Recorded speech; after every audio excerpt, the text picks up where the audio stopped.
जय जगन्नाथ। महाप्रभु श्री जगन्नाथ बड़ ठाकुर श्री बलभद्र माँ सुभद्रा चक्रराज सुदर्शन समस्त कृपारू आम जो अभिप्राय लेके आज जाइलु राज्य सरकार जो मार्गदर्शिका गठन होता जे भीतर रत्न भंडार जो स्वर्ण अलंकार स्थानांतर हवा कथा आपण मानक महाप्रभु आशीर्वाद रु खुशी खबर देवाई चाहूँगी जे भीतर रत्न भंडार जो स्वर्ण अलंकार सब अस्थायी रत्न भंडार को स्थानांतरण प्रक्रिया सरी तेणु से प्रक्रिया सारी आम ए फेरुचु एवं निश्चित भाव में महाप्रभुंर आशीर्वाद थिला बोली आमे कहबा। मु आमर हाई लेवल कमिटीर अध्यक्ष श्रीजुक्त जस्टिस विश्वनाथ रथ महोदय को अनुरोध करी से आपण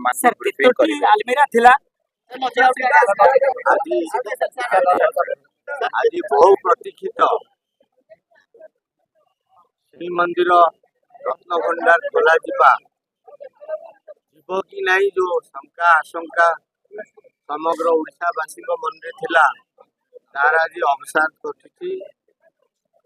उभय रत्न भंडार भीतर बाहर दुई उभय रत्न भंडार बाहर तो आगुरी आम कर सारी भीतर रत्न भंडार आज आम सका 8:30 बेले मंदिर में प्रवेश कलु। महाप्रभु तीन रथारूढ़ जगन्नाथ बलभद्र सुभद्रा आशीर्वाद नहीं भितर गलु। माँ लक्ष्मी आशीर्वाद से घर मालिकाणी भुवनेश्वरी आशीर्वाद नेलु। आम विमला माँ आशीर्वाद नेलु एवं आम सर्वशेष द्वारपाल लोकनाथ आशीर्वाद नहीं आम जो स्थान पांजी द्वारा दर्शा जाइला उत्कृष्ट समय से समय 9:51 चाबी प्रयोग कर सक्षम हेलु एवं 9:51 रु वर्तमान 6टा बजवाक जाऊँगी पाखापाखि 5:15 तो 9:51 10टारू धरतु 5:15 दीर्घ 7.5 घंटार परिश्रम अक्लांत परिश्रम समस्त सहयोगी आमर जिते कर्मी 11 खाली आम नथिलु 11 सांगे आम अन्य मानकर सहायता भगवान आशीर्वाद केवल विद्युत सरंजाम वाला इलेक्ट्रिक कटर वाला छड़ा आमर आहार सहायतार आवश्यकता पड़ी नहीं। समस्ते बाहरी थे भितर को क्या जावाक भगवान आमको से सुजोग दे ना समस्ते सुस्थ मन गलु समस्ते स्थित मन गलु समस्ते स्थिर चित्त समस्त काम पूर्णता सह भगवान को संपूर्ण समर्पण करी आमे समस्त संपत्ति भगवान जहाँ भीतर भंडार थिला समस्त संपत्ति को जो भली भाव थिला ताकू केवल बाक्स उपयुक्त बाक्स एवं उपयुक्त आलमीरा भीतर को आम स्थानांतरित करूँ। ए प्रक्रिया 5:15 समाप्त हो भीतर भंडार पुराणा यथारीति आवश्यक सील पड़ा एवं नुआ भीतर भंडार जो है तार एसओपी अनुजाई 2 किता ताला पड़ी से ताला चाबी सबू कलेक्टर को हस्तांतर करागला ट्रेजेरी दाखल हम परवर्ती आवश्यकता एसओपी पालन अनुजाई आलमीरा रही सिंधुक रही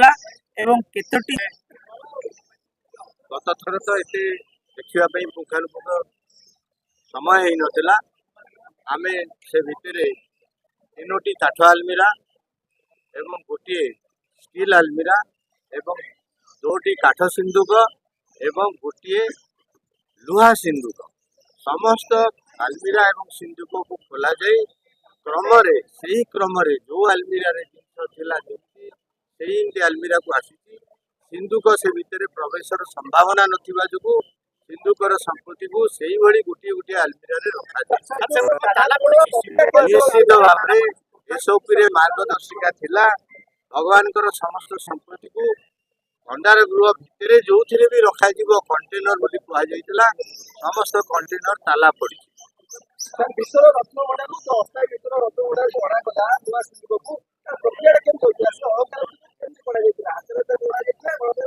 निश्चित भाव में आम जो 11 जन थी आम सांगे जो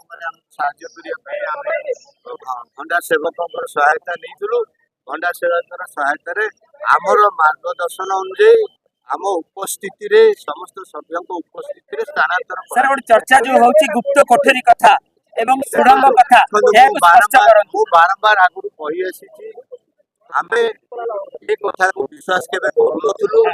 ଇଏ ଗୋଟେ କାହାଣୀ କରୁଛି। ମୁଁ ରାଜ୍ୟବାସୀଙ୍କୁ କହିବି ଇଏ ତଥ୍ୟ ପର୍ଯ୍ୟବେସିତ ନୁହଁ। ଏହା ଉପରେ କୌଣସି ବିଶ୍ୱାସ କରନ୍ତୁନି କି ମନ ଧ୍ୟାନ ଦିଅନ୍ତୁନି। ଏହା ସହିତ ମୁଁ ୟୁଟ୍ୟୁବରଙ୍କୁ ମଧ୍ୟ କହିବି, ଅନୁରୋଧ କରିବି, ଆପଣ ମିଡିଆ ଭାଇମାନଙ୍କୁ ଅନୁରୋଧ କରିବି, ଏଭଳି ଉଡା ଖବର ମନଗଢା ଖବରକୁ ଦୟାକରି ଜନସାଧାରଣଙ୍କ ଗୋଚରକୁ ଆଣନ୍ତୁ ନାହିଁ। ଆମର ଆଜି ଅଭିଜ୍ଞତା, ଆମେ ଆଲମିରା ସବୁ ଘୁଞ୍ଚେଇଛୁ, ସମସ୍ତ ଦିଗରେ କାନ୍ଥକୁ ଅନୁଧ୍ୟାନ କରିଛୁ, ତାର ଭିଡିଓଗ୍ରାଫି କରାଯାଇଛି, କୌଣସି ପ୍ରକାର ଏଭଳି ସମ୍ଭାବନା ପାଇନାହୁଁ। ଗଜପତି ମହାରାଜ ଦିବ୍ୟ ସିଂହ ଦେବ କହିଲେ ତାଙ୍କର ପ୍ରତିକ୍ରିୟାରେ ଯେ ଏଏସ୍ଆଇ ବାଲା ଲେଜର ସ୍କାନିଂ କଲା ପରେ ଜଣା ପଡିବ ଯେ ସୁଡ଼ଙ୍ଗ ଅଛି ନା ନାହିଁ କିମ୍ବା ଗୁପ୍ତ ଗୃହ ଅଛି ନା ନାହିଁ। ଆମେ ଯାହା କହିଲୁ ଆମର ଆଖି ଭିତରେ ସେଭଳି ଗୋଚର କିଛି ହେଇନାହିଁ।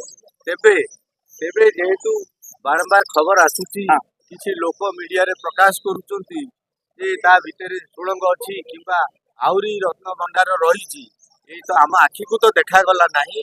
ଆମ ଆଖି ଇଏ ନୁହଁ, ଇଏ ଭଗବତ ନିର୍ଦ୍ଦେଶ, ଭଗବତ ଆଶୀର୍ବାଦରେ ଆମ ଆଖି ଗୁଡ଼ିକ ଆଜି କାମ କରୁଥିଲା। ଭଗବାନ ଆମକୁ ସେଭଳି କୌଣସି ପରିଚୟର ସୃଷ୍ଟି